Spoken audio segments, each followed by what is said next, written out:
Hər kəs yüksək maaş almaq istəyir. Amma bunun üçün təkcə tələb olunan ixtisasa sahib olmaq kifayət etmir. Bundan əlavə siz belə bir maaş təklif edə biləcək şirkətdə işə qəbul olmalısınız. Sizcə, dünyada ən yüksək maaşı kim qazanır? Həkimlər, hüquqşünaslar, yoxsa texnologiya nəhənglərində çalışan proqramçılar? Dünyada elə şirkətlər var ki, orada çalışanlar milyonçulara çevrilir. Glassdoor və digər mənbələrin araşdırmalarına əsasən, dünyanın ən yüksək maaş verən şirkətləri əsasən texnologiya, maliyyə və konsaltinq sahələrindədir. Bu şirkətlərdə yüksək maaş alanlar əsasən proqramçılar, məlumat analitikləri, maliyyə mütəxəssisləri və yüksək vəzifəli menecerlərdir. Bir Netflix mühəndisi ilə orta səviyyəli bir həkimin maaşı arasında 2-3 qat fərq var. Süni intellekt və oyun sənayesinin inkişafı ilə Nvidia yüksək ixtisaslı işçilərə böyük maaşlar təklif edir. Şirkətdə orta illik maaş 160 min və 220 min dollar arasında dəyişir. Nvidia'da əsas yüksək maaş alan vəzifələr süni intellekt mühəndisləri və çip dizaynerləridir. Qeyd edim ki, Nvidia süni intellekt və qrafik prosesor bazarında liderdir. Bloomberg, maliyyə bazarında ən güclü məlumat platformalarından birini idarə edir və yüksək maaşlar təklif edir. Maliyyə texnologiyaları və məlumat analitikası sahəsində ən yaxşı mütəxəssisləri cəlb etmək üçün burada maaşlar yüksək tutulur. Şirkətdə orta illik maaş 150 və 210 min dollar arasında dəyişir. Bloombergdə ən yüksək maaş alan vəzifələr maliyyə analitikləri və ticarət alqoritmi tərtibatçılarıdır. Tesla, elektromobil və enerji saxlama texnologiyalarında inqilabi dəyişikliklər etmək istəyir. Bu məqsədlə ən yaxşı mühəndisləri işə cəlb etmək üçün yüksək maaşlar təklif edir. Şirkətdə orta illik maaş 130 min və 190 min dollar arasında dəyişir. Tesla'nın bəzi mühəndisləri şirkətin səhmlərindən əlavə gəlir də əldə edə bilirlər. Burada əsas yüksək maaş alan vəzifələr avtomobil mühəndisləri, batareya texnologiyaları üzrə mütəxəssislər və proqram təminatı mühəndisləridir.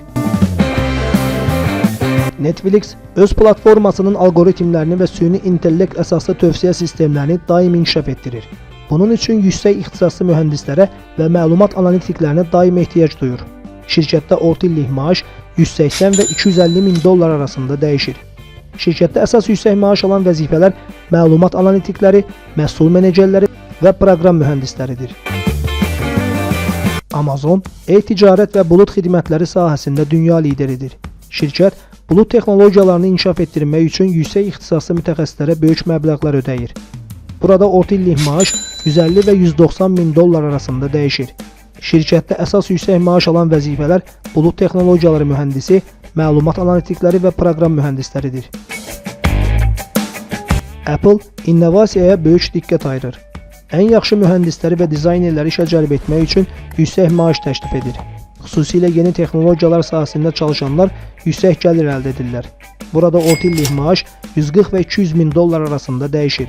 Şirkətdə əsas yüksək maaş alan vəzifələr proqram təminatı mühəndisləri, dizaynerlər və məhsul menecerləridir. Microsoft süni intellekt, oyun sənayesi və bulut texnologiyalarına böyük sərmayələr qoyur. Bu sahələrdə ən yaxşı mütəxəssisləri cəlb etmək üçün maaşlar daim yüksək tutulur. Burada orta illik maaş 150-180 min dollar arasında dəyişir. Şirkətdə əsas yüksək maaş alan vəzifələr proqram mühəndisləri, süni intellekt mütəxəssisləri və kiber təhlükəsizlik analitikləridir. Google süni intellekt, bulut texnologiyaları və axtarış motoru sahəsində bazarın lideridir.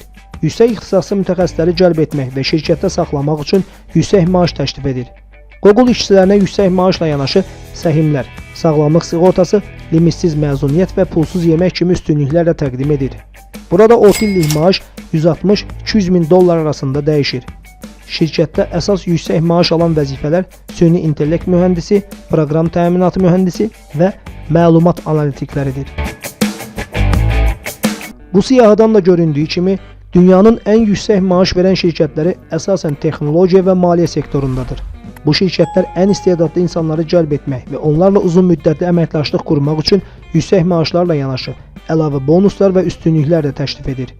Bəs siz bu şirkətlərdən hansında işləmək istəyərdiniz? Fikirlərinizi şərhlərdə bizimlə bölüşməyi unutmayın.